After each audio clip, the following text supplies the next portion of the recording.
তিরিশ কেজি কেমন আছে কেমন বিগত যে একটা ওষুধ ছিল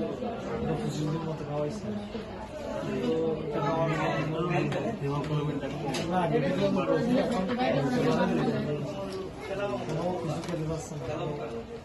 আর মিষ্টি জাতীয় ডাবের পানি বা স্যালাইন এগুলো দিয়ে এগুলো দিলে ডায়াবেটিস জ্বালাপোড়া হয়